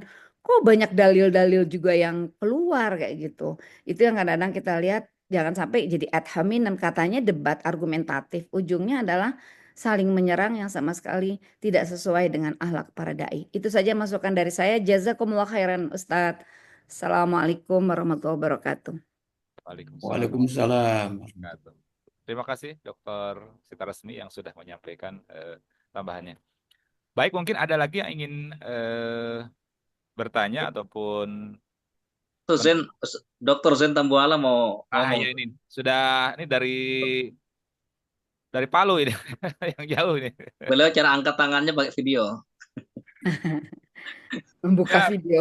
Fadol. Masih mengamati. Alan Syekh Arif Rahman. Ahlan, ahlan, Khair. Allah Masya يبارك Allah, فيك. tabarakallah. Tafadol, Ustaz Tambuala, Masya Allah. لا لسه شوف يعني Allah barik fik Sidi. شيخ يايا Masya Allah. Zayak, Ustaznya. الله يبارك فيكم. Mungkin mau ditanggapi dulu Dokter Arif dari yang disampaikan oleh Dokter Sitaresmi tadi. Barangkali mau ditanggapi. Oke, Bismillahirrahmanirrahim. Oke, terima kasih Dokturah ya, Masya Allah. Iya. Barakallahu fikum ini. Ana mohon maaf ini, Bu. Ana baru bangun jam 1 dan baru baca itu 3 jam itu. Masya Allah. Jadi Barakallah. nggak sempat itu, maaf nih. Mohon maaf apabila ada kekurangan. Bismillah. Jadi belum kebaca tuh sekitar 20 halaman ke bawahnya itu. Luar biasa. Mudah-mudahan tidak mengurangi tujuan dari Syekh Yusuf Qaradawi dalam memberikan arahan, pandangan, dan juga membimbing kita dalam menggapai an-nahdoh, Tahu. kebangkitan ya. Karena kan sebagaimana judulnya itu kan minal murahaqah ila rusyd. Jadi di Indonesia itu nanti tadi yang digabungkan oleh Doktor itu memang kita ini masih sinne murahik gitu ya. Ini mungkin anak saya yang masih baru SMP kelas 1 itu sin murahik, 12 tahun itu masih puber gitu ya. Puber. Ya, ini anak saya nih baru ini siap-siap sekolah ini puber. Nah, kalau kita kondisikan dengan saat ini memang banyak juga para aktivis itu yang belum sampai kepada rusyd dalam pemikirannya. Maka cepat menyalahkan atau cepat memandang bahwa dirinya itu, pandangannya itu adalah yang paling benar. Maka medan sahah dialog itu kita sebagai dosen atau sebagai guru memberikan kesempatan untuk berdialog. Walaupun kita sendiri memang selalu menganjurkan kepada murid-murid kita, kepada mahasiswa kita, kepada santri kita, juga mereka agar menggunakan akal pikirannya. Saya selalu mengatakan gunakan akal pikirannya secara radikal, secara usuli, secara mendalam. Karena ketika akal pikiran itu digunakan secara radikal, tentunya ada dawabit ya. Radikal itu tentunya ada barometernya, ada batasannya, ada hududnya. Ya, tentunya kalau filsafat kita ini, saya kebetulan guru filsafat pemikiran ekonomi Islam. Ya, walaupun kita berbicara tentang sejarah, Sokrates, Plato, Ibnu Rushd, Ibnu Sina, Ibnu Bajjah, kemudian dan seluruhnya, dan yang lainnya, Al-Ghazali dan seterusnya.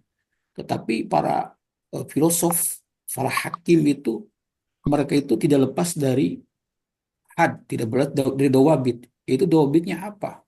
Dawabitnya itu ya Al-Quran, As-Sunnah, kemudian pandangan-pandangan ulama. Jadi bahkan saya selalu meminta teman-teman itu silahkan berpikir radikal, berpikir mendalam, berpikir usuli, tetapi jangan meninggalkan Al-Quran dan As-Sunnah, pandangan Al-Quran dan As-Sunnah. Jadi silakan berpikir radikal, tetapi ketika Al-Quran berkata A, B, C, D, baru kita tafakur, baru kita tadabbur, dan seterusnya. Itu mungkin yang selalu saya sampaikan kepada teman-teman. Nah, untuk filsafat sendiri ya, tentunya kita melihat bahwa itu merupakan bagian ilmu, dan Islam sangat menghargai ilmu tersebut. Yu'til hikmata man yasha wa may yu'tal hikmata faqad utiya khairan katsiran. Jadi filsafat itulah bagian dari ilmu keislaman. Maka sebagai contohnya bagaimana seorang filosof muslim itu yang paling tepat mungkin yang saya perdalam, yang saya sering baca itu adalah tentang Ibnu Rushd.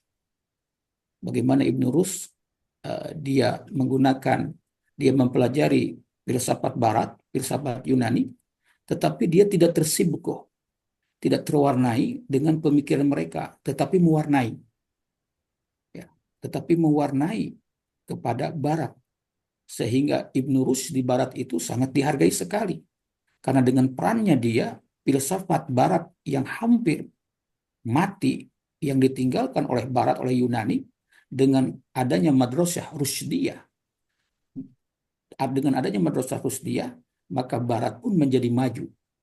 Maka mereka berterima kasih kepada Ibnu Rushd, sehingga apabila bapak-bapak ibu-ibu pernah ke Vatikan, atau minimal kita masuklah di Google, kita akan menemukan lauhah, gambar tentang Ibnu Rushd yang mengajarkan filsafat kepada kepada para cendekiawan non-muslim. Nah, tapi kadang-kadang kita ini terlambat memberikan apresiasi kepada saudara kita, kepada pemikir kita. Setelah Barat mengakui Ibnu Rushd, kehebatan Ibnu Rushd, setelah Barat mengakui kehebatan Ibnu Sina dan seterusnya, baru kita mengakui. Kadang-kadang kita juga menzalimi para pemikir filosof Muslim. Mungkin tidak salah juga, mungkin karena mereka kadang-kadang berpikiran filsafat ini adalah haram, min amali syaiton, fajtanibuh. Itu kan ada kan? Sebagian orang tua kita itu, Anda jangan belajar filsafat, karena filsafat itu min amali syaiton fajtanibuh. Maka jauhkanlah, tinggalkanlah gitu kan. Nah, itu memang tidak salah juga, karena kita pada tahun 90-an, mungkin saya masih muda, yang sekarang juga masih muda, itu banyak juga teman-teman di UIN, khususnya di Bandung, saya karena orang Bandung, banyak yang mempelajari filsafat, ternyata tidak sesuai dengan fitrahnya. Ya, banyaklah contohnya seperti kalimat binatang, bla bla bla, Allahu Akbar ya. Mungkin bisa di searching itu di Google, itu masih ada dan tidak pantas sekali. Maka ini sekedar menghimbau aja kepada teman-teman yang kebetulan saya juga suka pemikiran, suka filsafat. Kita bagaimana kaum muslimin belajar filsafat? Ya, kita bisa bagaimana melihat Ibnu Rushd belajar filsafat. Sebelum dia mempelajari filsafat, sebelum mempelajari kedokteran, mempelajari ilmu yang lainnya, Ibnu Rushd menghafal Al-Quran pada usia 8 tahun. Begitu yang lainnya. Kadang-kadang kita langsung ke filsafat, ususnya, intinya, dawabitnya, pengantarnya tidak ada. Nah, ini yang tentunya kita sebagai orang tua harus membimbing anak-anak kita. Jangan sampai dia melenceng belajar sesuatu, termasuk belajar filsafat. Nah, bagi kita yang filsafatnya tentu filsafat yang senantiasa berasaskan kepada Al-Quran dan As-Sunnah senantiasa dihadirkan. Itu sekedar ini aja dari Ustadz. Tapi intinya sebenarnya saya tidak memberi ini, apa yang disampaikan oleh dokter itu sama dengan anak hadapi, tetapi kitanya sebagai pengajar tentunya kita harus hadir dengan mahasiswa, harus hadir di masyarakat untuk membimbing mereka bagaimana cara berpikir yang benar, termasuk cara belajar yang benar. Jadi belajar itu harus ada gurunya lah, atau harus ada bimbingnya. Ya, jangan sampai kita belajar tanpa guru, akhirnya kita keluar dari rel yang sebenarnya. Wallahu a'lam bishawab. Baik, ini luar biasa menarik ya diskusi kita pagi hari ini. Baik, Ustadz Zainuddin, ada yang mau menambahkan? Atau apa yang ingin disampaikan mungkin? Atau Dr. Rahman? Ya, boleh.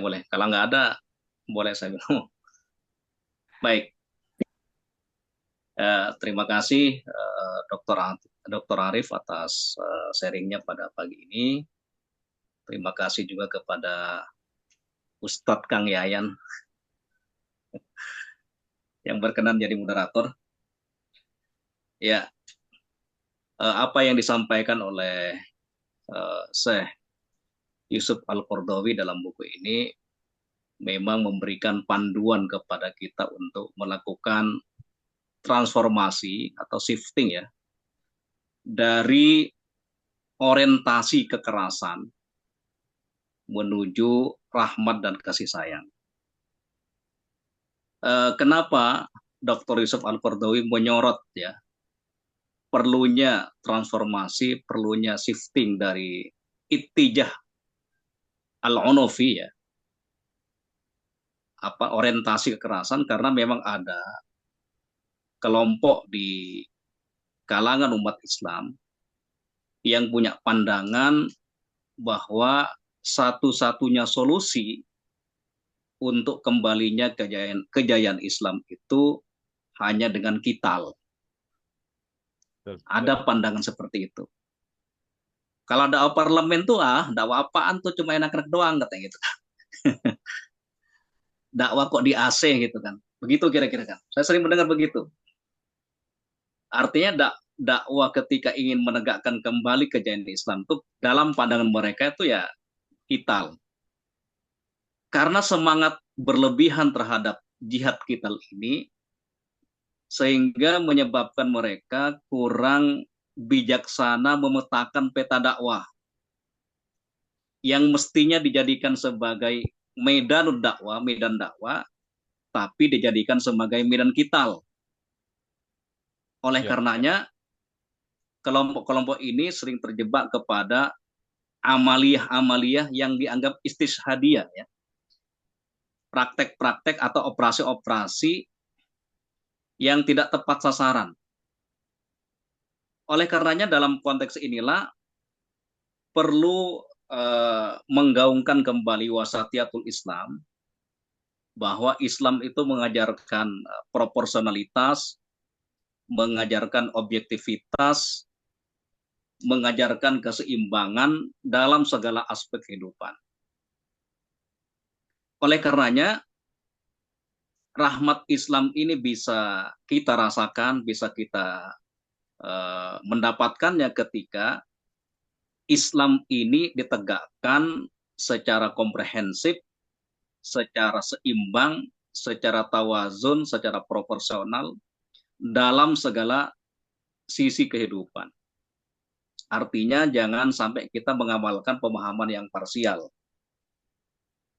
Kendati demikian, ya, sebagaimana tadi dikatakan oleh Dr. Arif, dalam situasi tertentu Islam juga membolehkan, mengizinkan adanya qital, ya. Ketika kaum muslimin terzalimi, sudah tidak ada solusi yang lain, tidak ada pilihan yang lain selain qital, maka saat itulah umat Islam dalam kondisi terzalimi itu dibolehkan untuk melawan, ya. Melawan seperti dalam konteks penjajahan di Palestina, ya, penjajahan di Palestina itu ya mau tidak mau harus dihadapi dengan qital, gitu kan. Karena itu adalah tuntutan dari Islam. Artinya, tapi jangan sampai juga negara kita, negara kesatuan Republik Indonesia dipandang sebagai negara yang katakanlah darul kufur, gitu kan, negara kafir, sehingga terjadi aksi-aksi yang keluar dari ajaran Islam yang wasatiyah itu. Intinya Al-Qardawi ini mengarahkan kepada kita agar para aktivis, para dai itu punya pemandangan yang komprehensif, pemahaman yang wasatiyah gitu kan. Ya, supaya bisa menempatkan ajaran Islam suai dengan proporsinya. Ya, dalam kondisi misalkan jihad dengan pena, ya, misalkan kita sedang menghadapi perang pemikiran atau perang dengan pena, maka kita lawan dengan pena, ya. Jangan sampai terjadi israf, ya, terjadi al-ghulu, ekstrim dalam memahami ajaran Islam, ya. Bapak dan Ibu sekalian, itulah yang saya tangkap, ya, dari buku-buku Al-Qardawi yang selalu tidak bosan-bosannya untuk mengajak kepada ajaran Islam yang wasatiyah ini, ya, menempatkan ajaran Islam ini sesuai dengan porsi yang yang sebenarnya begitu. Tidak jamban ala jambin gitu, ya, tidak, maksudnya tidak parsial begitu, tidak juz'i begitu. Mas Rahman, itu Ustadz Mudzaffar buka layar tuh. Ya, sebentar. Ya. Nonton, Bu. Ya. Ya, tadi nggak ada yang angkat tangan. Nanti, ya. Dari tadi mau. 2 menit lagi. Jadi Bapak dan Ibu sekalian, dari sekian karya-karya Al-Qaradawi itu memang poinnya itu adalah mengajak kepada keseimbangan dalam beragama ya, wasatiyah dalam beragama, sehingga umat Islam ini tidak terjebak kepada ekstrim di satu sisi, tapi juga tidak liberal gitu maksudnya. Ya. Ya, yang sawabit dipertahankan, tapi dalam konteks mutagayyirat ya itu sesuatu yang dinamis ya. Nah, kira-kira begitu. Tambahan aja untuk memancing yang lain, Kang Yan. Luar biasa Saya ini. kira cukup. Ini tambahan yang luar biasa ini. Baik, Kiai Ahmad Muzaffar sudah Nggak. siap. Katanya tadi ada yang Ada yang mana? Mas Zainuddin barangkali, yang lainnya. Gak apa, Kiai Muzaffar dulu, silakan. Baik, insya Allah. Jazakumullah khairan katsira. Iya. Ustaz Yayan, Dr. Arif, Dr. Sita, Dr. Rahmat, dan yang lainnya semuanya. Barakallahu fiikum. Assalamualaikum warahmatullahi wabarakatuh. Waalaikumsalam. Sekedar sebagai tambahan urun rembuk, mungkin juga ada sebagainya yang merupakan tambahan, ada yang mungkin pengulangan atau penegasan yang disampaikan oleh Dr. Arif tadi. Jadi kalau kita bicara tentang bagaimana kita dan umat kita ajak untuk beranjak ya dari kondisi ekstremitas, kekerasan, kebencian kepada kelembutan dan kasih sayang itu ya yang harus kita perhatikan dan kita pastikan atau kita upayakan adalah mengetahui faktor-faktor penyebab dan kemudian mengupayakan untuk untuk kita secara bertahap hilangkan penyebab-penyebab itu. Jadi kalau kita bicara ayo kita itu tanpa kita mencoba untuk menelisik. Jadi apa saja faktor-faktor penyebab yang memunculkan fenomena ekstremitas, kekerasan, dan lain sebagainya itu ya tentu sangat sulit. Nah, kalau dalam konteks yang sedang kita bicarakan, yang disoroti Dr. Yus Kardawi selalu adalah ya di kalangan kaum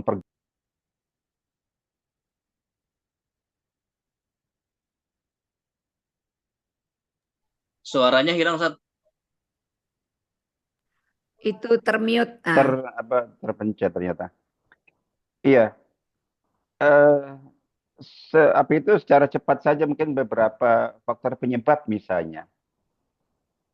Jadi di kalangan umat Islam secara umum dan juga mungkin di kalangan kaum pergerakan secara khusus itu mungkin ada fenomena minimnya berislam dengan hati. Ya. Jadi kita berislam dengan akal, kita berislam dengan jadi dengan semua fisik kita semuanya, tapi salah satu faktor yang paling mendasar itu adalah bahwa kita harus berislam dengan hati. Itu Islam yang hakiki dan kita sama-sama tahulah peran hati seperti apa. Ala wa inna fil jasadi mudghah idza salahat salahat jasadu kullu wa idza fasadat fasadat jasadu kullu ala wihal qalb. Jadi di dalam diri manusia itu ada satu organ yang itu sangat kecil sekali, sekerat gitu. Itu kalau itu baik-baik semuanya, kalau itu buruk-buruk semuanya. Nah, ini masalah minimnya orientasi dan komitmen berislam dengan hati. Jadi gitu. Yang kedua sangat terkait dengan itu juga minimnya dimunculkannya baik dalam pemahaman, khususnya dalam praktek itu al-Islamul akhlaqi, Islam akhlak. Jadi di kalangan kaum pergerakan dominan sekali al-Islam as-siyasi, Islam politik. Di masyarakat al-Islam al-fiqhi, Islam fikih. Jadi dan lain sebagainya. Jadi gitu. Nah, ini aspek al-Islam al-akhlaqi itu juga sangat minim. Padahal kita tahu Islam itu dinul akhlak. Islam ini agama akhlak. Nabinya itu nabiul akhlak, nabi akhlak. Jadi gitu. Tapi justru akhlak ini yang malah banyak hilang. Jadi bahwa di dalam Islam. Jadi sikap kasih sayang, kelembutan ya dari sini semuanya. Dari hati, dari akhlak gitu. Kemudian berikutnya adalah ini dominannya orientasi dan pola pikir kebencian. Pola sikap kebencian. Berislam itu dasarnya kebencian. Berislam itu. Jadi dasarnya kebencian. Berdakwah dengan orientasi kebencian. Berpolitik, politik kebencian. Udahlah. Ini kebencian kepada siapapun, termasuk yang memang seharusnya dibenci. Tapi ketika itu dominan dalam cara kita berislam, dalam cara kita berdakwah, dalam cara kita berpolitik, itu na'udzubillah. Merusak sekali. Jadi itu. Lalu kemudian, tentu pola pikir dan pemikiran hulu ya. Berlebihan. Iyakum wal ghulu wa fiddin. Dan ini faktor penyebabnya hulu itu adalah, tadi sudah disinggung oleh Dr. Arif, diantaranya adalah semangat yang berlebih. Jadi, kalau semangat tinggi harus kita miliki, tapi semangat berlebih. Jadi gitu. Yang jadi masalah kemudian semangatnya berlebih, jadi al-hamasu zaid. Jadi semua yang berlebih itu nggak benar. Udah itu plusnya itu adalah minimnya ilmu agama, keawaman dalam agama. Udah sempurna pasti hasilnya. Itu udah kaidah matematis itu. Jadi semangat berlebih, terus minim ilmu. Artinya bahwa apalagi memang pemikirannya juga ekstrim juga, ya sudah. Itu seperti itu. Di antara faktor penyebabnya itu adalah bahwa ya semangat berlebih, terus kemudian pemahaman yang juz'i. Pemahaman yang parsial kepada Islam. Udah, semua diukur dengan bidang yang sedang ditekuni. Kalau tidak, dibabat semuanya. Jadi disalahkan semuanya. Islam adalah yang sedang saya hadapi. Yang lainnya itu nggak benar semuanya. Itu juz'i, padahal semuanya adalah Islam. Cuman bagi tugas. Contoh seperti itu.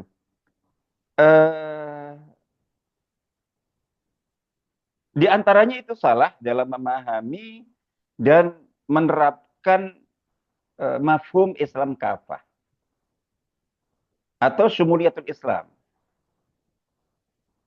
Jadi secara pemikiran, pemahaman, kita meyakini bahwa Islam itu syamil, meliputi seluruh aspek kehidupan sebagai agama Allah Ta'ala.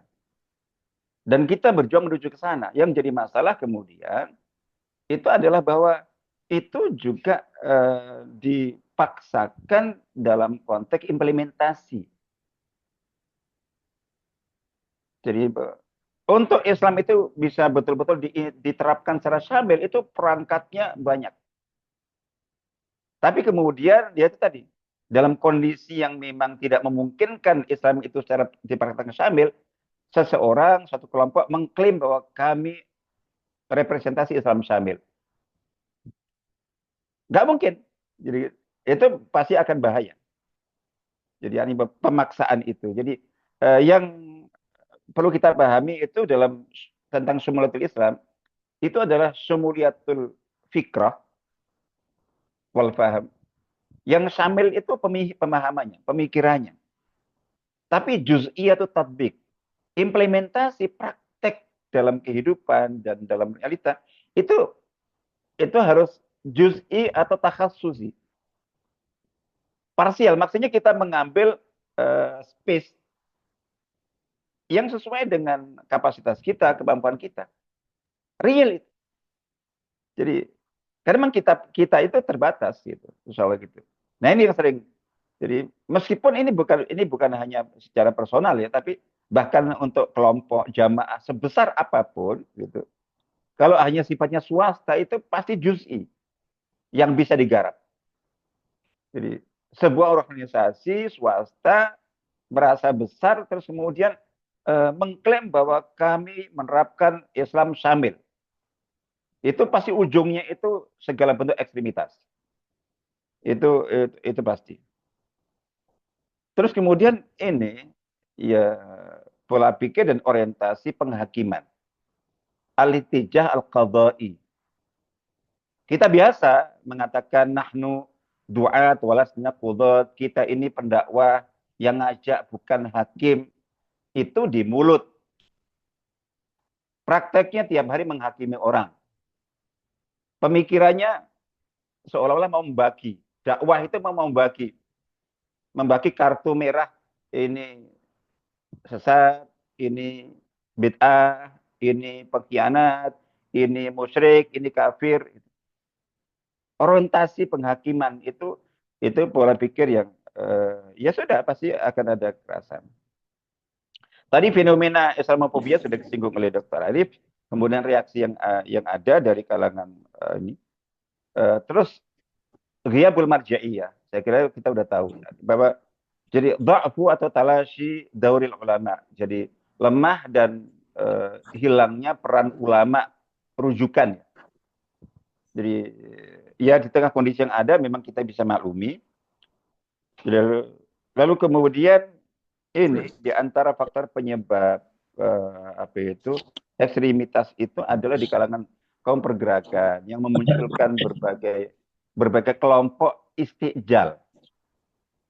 Coba perhatikan. Kelompok-kelompok apapun namanya, jamaah Islamiyah, jihadis atau apapun segala macam itu yang tadi memahami pokoknya untuk mengembalikan Islam yang syamil kafah itu pokoknya hanya dengan jihad perang. Itu adalah karena istijal.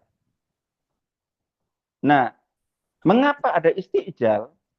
Itu karena dilatar belakangi oleh adanya pencanangan tujuan dan target mengislamkan negara, menegarakan Islam. Dan itu dimutlakkan. Tegaknya negara Islam itu sangat mungkin terjadi pada generasi siapapun. Kemudian akhirnya yakin itu. Terus kemudian pokoknya harus tegak itu dalam hidup saya. Jadi pencanangan itu dan pemutlakan itu biang. Akhirnya kemudian banyak kelompok-kelompok yang istijal terburu-buru. Nggak sabar, udah. Makanya udah perang aja. Jadi tembak-tembakan aja. Kalau daurah, kalau pesantren, kalau ngaji, kalau ini, itu kapan sampainya?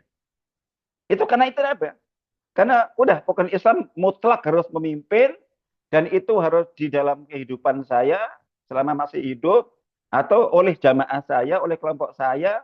Jadi gitu. Akhirnya dilakukanlah segala hal yang dianggap akan mempercepat. Padahal mungkin itu justru mempercepat kehancuran dan kemunduran Islam dan dakwah. Itu barakallahu fikum sekedar sebagai penghangat suasana. Assalamualaikum warahmatullahi wabarakatuh. Wassalamualaikum warahmatullahi wabarakatuh. Jazakallahu khairan Kiai Ahmad Muzaffar yang sudah menambahkan. Ini luar biasa ya, pagi hari ini kita mendapatkan ilmu dari berbagai sumber, khususnya Dr. Arif tadi sudah banyak menyampaikan dari awal. Mudah-mudahan apa yang kita kaji di pagi hari ini menjadi ilmu yang berkah buat kita semua. Saya ingin menambahkan sedikit mungkin dari diskusi kita pada pagi hari ini. Saya pernah beberapa kali tadi sampaikan di awal bertemu dengan mantan-mantan ya. Ini udah gede. Jamaah mutasyadid kalau dalam bahasanya Dr. Arif. Jadi memang yang menjadi rekrutan mereka itu yaitu Pak, mereka orang-orang yang berislam itu dengan modal semangat.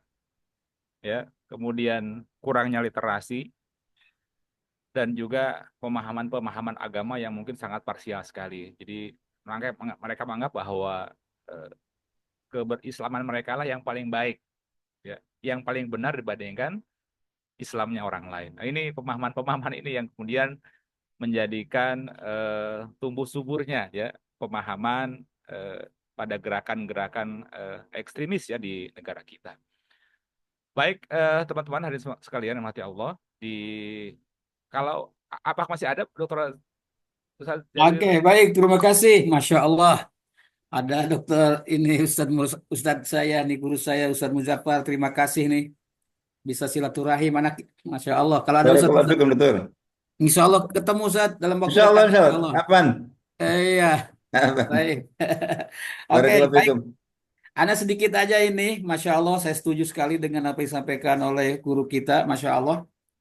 Jadi berislam dalam hati itu, Masya Allah tuh. Di Maroko itu pengalaman saya sedikit, Ustadz, mohon izin.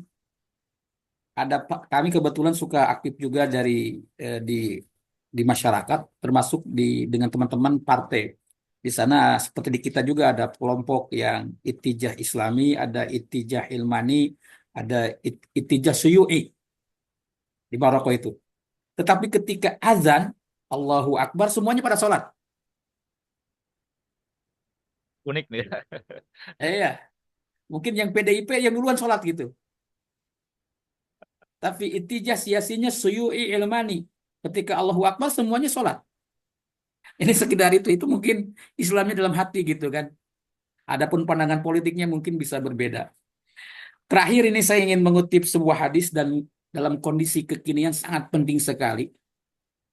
Sikap masyarakat terhadap pemerintah yang dianggap pemerintah tersebut melakukan kemungkaran. Ya. Dr. Yusuf Qaradawi di sini memberikan 3 alternatif. Kalau memungkinkan dilakukan dengan al-quwwatu al-musalahah. Tetapi untuk di Indonesia tentunya ini tidak berlaku karena Dr. Yusuf Qaradawi juga memberikan contoh di negara yang tidak seperti Indonesia. Yang kedua, bisa dilakukan untuk mengubah kemungkaran yang dilakukan oleh pemerintah khususnya. Ini adalah melalui Al-Majlis An-Niyabi, yaitu DPR, MPR, dan seterusnya. Yang ketiga adalah Quwwatul Jamahir. Ya, Quwwatul Jamahir Asy-Sya'biyah. Itu alternatif yang ketiga. Nah, ini yang alternatif yang ketiga ini sangat penting sekali karena saya bukan anggota dewan, hampir menjadi anggota dewan. Saya ini sebagai kuah dari bagian dari Quwwatul Jamahir Asy-Sya'biyah. Ini saatnya nih. Ini teman-teman di sini saatnya kita menggunakan kekuatan massa, kekuatan ormas, kekuatan masyarakat dan seterusnya. Ini alternatif yang ketiga. Nah, sekarang kondisi saat ini sangat mungkin sekali. Contohnya tentang PIK 2. Ini tentang PIK 2. Mungkin pemerintahan sebelumnya banyak yang berbicara, tetapi tidak digubris, ya, belum digubris. Tetapi untuk PIK 2 ini diperlukan juga Quwwatul Jamahir. Dan alhamdulillah pemerintah baru, ya, melalui 3 menteri lewat Yandri, Pak Menteri Yandri, Menteri Yusron, dan satu lagi Ara, sepakat akan meninjau ulang tentang program strategis nasional PSN. Nah, itu kita memaklumi apa yang terjadi di PIK 2. Ribuan tanah, ratusan masjid, dan dikuasai oleh 1 orang yang bisa jadi membuat negara dalam negara, dan masyarakat sekarang bergerak. Terutama kemarin saya 3 hari di Banten, Jawara sudah bergerak. Dan ini ada perhatian dan positif sekali ditinjau, dilihat, dimanfaatkan oleh pemerintah.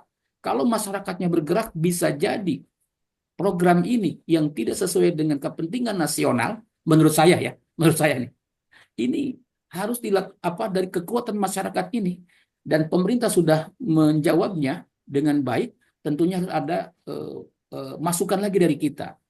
Maka saya kira dalam merubah kemungkaran ini, maka kita perlu menyampaikan dalam tulisan, dalam pandangan, dan mungkin juga dalam pergerakan di lapangan. Mudah-mudahan pemerintah yang saat ini, insya Allah, sesuai yang diharapkan, alhamdulillah setelah 1 bulan, menurut pendapat saya sangat positif sekali. Dan mudah-mudahan kita minimal, kalau kita tidak membantu, minimal disampaikan dengan doa dan kita sabar. Itu saja mungkin yang bisa disampaikan. Terima kasih, ini saya bisa belajar dari teman-teman. Mudah-mudahan kita bisa ketemu secara offline. Apabila ada kekurangan yang saya sampaikan, kekurangan itu dari saya, kehilapan dari saya. Allahu yahudu bi aidina ila ma fihi khairul Islam wal muslimin. Wallahu muwaffiq ila aqwamit thariq. Nasrun minallah wa fathun qarib wa basyiril mu'minin. Assalamualaikum warahmatullahi taala wabarakatuh. Waalaikumsalam warahmatullahi wabarakatuh. Masya Allah, barakallahu fikum. Barakallahu fikum jami'an. Baik teman-teman, begitu mungkin ya penutup dari yang disampaikan oleh Dr. Arif tadi. Mudah-mudahan diskusi seperti ini terus berjalan ya, Dr. Rahman. Terus banyak pemateri-pemateri yang bisa memperkaya ya hazanah wawasan kita ya. Karena ini yang kita butuhkan ya untuk bisa kita sebagai akademisi mungkin ya, sebagai dai, tugas kita semua untuk terus memberikan pencerahan ya, memberikan inspirasi buat masyarakat di tempat kita masing-masing. Ini mungkin yang bisa saya sampaikan. Sepertinya itu, Dr. Rahman, ada tambahan lagi? Itu Cukup, kok cukup. Ustadz Ya, karena Zainuddin waktunya tadi sudah. sempat itu deh. Zainuddin Tambuwala sempat raise hand tapi nggak jadi mundur lagi. Oh, Zainuddin ada yang disampaikan? Ya, Silakan. ya. Tadi tangannya raise hand tadi. Silahkan Dr. disampaikan. Arif sudah nutup. Nggak Nggak apa-apa apa-apa, ya. nggak apa-apa. Oh gitu. Fadhal, fadhal. Langsung saja. Nah, fadhal, Ustaz. Yang pertama pesan buat teman-teman yang ada di MUI. Mas Dr. Aman Rahman itu. ini berarti. Iya, langsung itu. Sepertinya memang yang namanya dialog ini menjadi darurat wataniyah yang segera gitu. Karena banyaknya PR di Indonesia yang kita rasakan setelah kita menikmati rangkaian demi rangkaian dari tahapan yang disampaikan guru kita Syekh Almarhum Al-Qaradawi.